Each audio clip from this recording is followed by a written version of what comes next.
Bonjour les amis, j'espère que vous allez bien. Alors, là je vous montre mon téléviseur. Je m'approche, parce qu'on va parler évidemment de cette affiche-là, que je vous avais dit.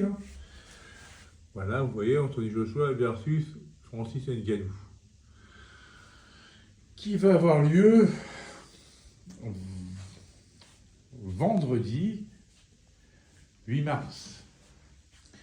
Le lendemain du fameux combat entre Cédric Doumbé et Baki. Donc, j'ai fait une vidéo hier sur ma chaîne YouTube. Je l'ai même mis 2 fois. J'arrive pas à supprimer la vidéo de trop. Et je ne sais pas pourquoi j'ai mis 2 fois. Enfin, bon, bref, c'est pas grave. Donc, je vous avais dit que je ferai aujourd'hui une vidéo sur ce combat entre Anthony Joshua et Francis Ngannou. Alors, là, pour l'instant, je reste sur la télé. Après, non, je vais rester sur la télé. Je vais rester sur la télé. Vous ne verrez pas mon visage aujourd'hui. Alors, ce combat est très attendu parce que Ngannou c'est son deuxième combat en boxe anglaise, donc il a perdu le premier contre Tyson Fury, alors que bon, tout le monde, la majorité des gens pensent, évidemment, moi le premier qu'il a gagné. Et Anthony Joshua qui revient dans une bonne dynamique, puisqu'en 2023, il a fait 3 combats et 3 victoires. Surtout le dernier, par arrêt de l'arbitre à la 6e reprise, contre Wallin. Donc j'ai entendu beaucoup de choses sur les réseaux, enfin YouTube et tout ça, qui disaient, alors là c'est là qu'il faut se calmer, alors que bon, moi j'adore les deux. Bon, mais il faut se calmer, tout le monde voit Ngannou gagnant, alors sur la 5e, 6e reprise. Attendez les gars, c'est quand même Joshua qui est en face, hein. Et Joshua qui est quand même double champion du monde des poids lourds. Faut se calmer, le mec, ok, il a un menton en verre. C'est vrai que voilà, contre Ruiz on a vu, hein, il était au tapis. Contre Usyk, il a failli y aller au tapis au premier combat. Enfin, dans les derniers rounds, là, comme ça. Bon, d'accord. Mais attention, le mec, il est taillé dans de la pierre aussi, hein. C'est 2 boxeurs exceptionnels, physiquement parlant. C'est 2 bulldozers, il n'y a pas un pet de graisse chez l'un ni chez l'autre. Il faut bien se rendre à l'évidence. Euh, ensuite, bon, Joshua, techniquement parlant, c'est du propre, quoi. C'est vraiment du propre. Il est revenu à ses fondamentaux et tout. Depuis qu'il a son nouvel entraîneur, là, franchement, ça va tout droit, direct. Puis j'aime bien le personnage, j'aime bien le mec qui est humble. Il se la raconte pas, comme Ngannou d'ailleurs. C'est pour ça qu'ils sont très très bien entendus face à face, là, autour de la table ronde, là, quand ils ont parlé. Je vous invite à aller voir cette interview. C'est même, comme on avait traduit en français et tout ça, c'est très correct. C'est pas du tout le même rapport qu'il y avait eu Ngannou avec Fury. Fury, on sait très bien, il aime bien le trash talk et tout, même si c'était resté poli, tout ça, mais c'était pas pareil.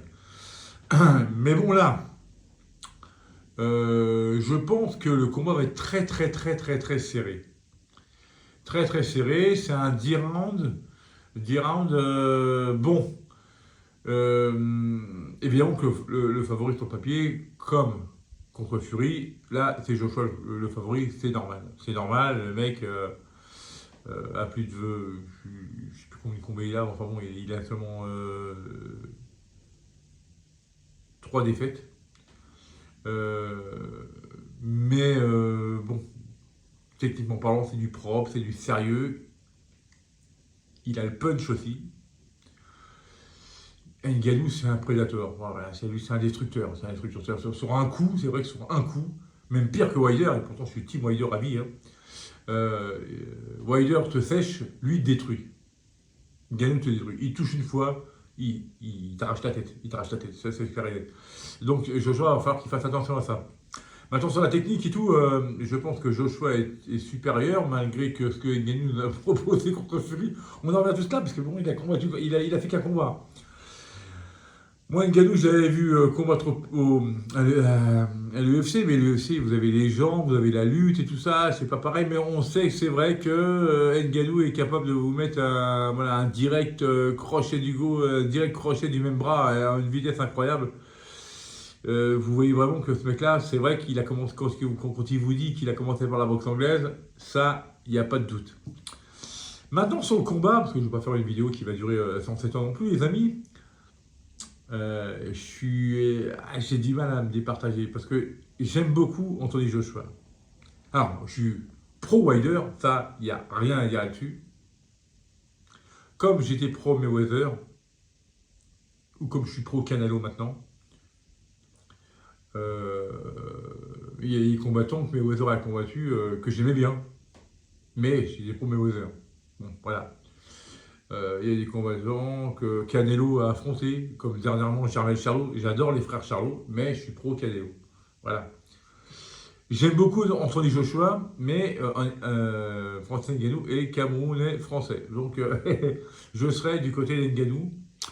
Mais si Joshua gagne, je serais content aussi, parce que pour lui, il vise une troisième fois les champions du monde. Donc voilà. La logique voudrait que ce soit Joshua qui gagne. Forcément, plus d'expérience en boxe anglaise, hein, bien sûr. Plus d'expérience, plus de technique, plus de... Voilà. Voilà. Bon. Je parle d'expérience en boxe anglaise, parce que l'expérience tout court, les deux en ont. Hein, j'entends bien. Hein, Ngannou a son expérience en UFC et tout. Donc c'est pas 20 000 supporters qui vont lui faire peur. Maintenant sur le combat, je ne vois pas le haut terme. Je ne crois pas qu'il y aura 10 rounds comme il y a eu contre Tyson Fury. Je ne pense pas. Ça peut aller au terme, mais je ne pense pas. S'il y a un KO, donc ce sera Ngannou qui va gagner. Je pense que Ngannou gagnera par KO s'il y a un KO parce que Joshua prend moins les coups. Ngannou, c'est prendre un crochet du gauche de plein fouet de Joshua avec des gants en 11 ou 12, hein, au niveau des gants. Alors qu'en UFC, il combat avec du 4 mm, avec du 4 au Z, je ne sais pas comment vous appelez ça. Hein. C'est pour ça qu'il va détruire. Par contre, l'inverse, je pense que Ngannou est 10 fois plus puissant qu'Andy Ruiz. Peut-être pas aussi rapide, mais 10 fois plus puissant. Donc je pense que si Ngannou collecte une fois bien, franchement, Joshua, le combat sera fini. Maintenant, si le combat dure et que Joshua, on va dire, maîtrise le combat, je pense que ça peut être du côté du Britannique. Voilà. C'est un combat très compliqué à pronostiquer. Ça aurait pu être facile, hein. Parce que je vous dis, Joshua, bon voilà, le mec, ça fait, il est champion olympique, ça fait presque 10 ans qu'il est au plus haut niveau et tout ça. Ngannou, il vient de l'UFC, il est qu'à son deuxième combat. Mais vu ce qu'il a fait contre Fury, qui était invaincu et qui est quand même un peu surnommé comme le GOAT, on peut se dire que, attention. Donc voilà, mon pronostic, ça sera... je ne vais pas jouer la langue de bois, je vais faire... je vais dire, il y a deux solutions. Eh oui, moi je ne suis pas comme tout le monde. Si le combat va au terme, Joshua va gagner.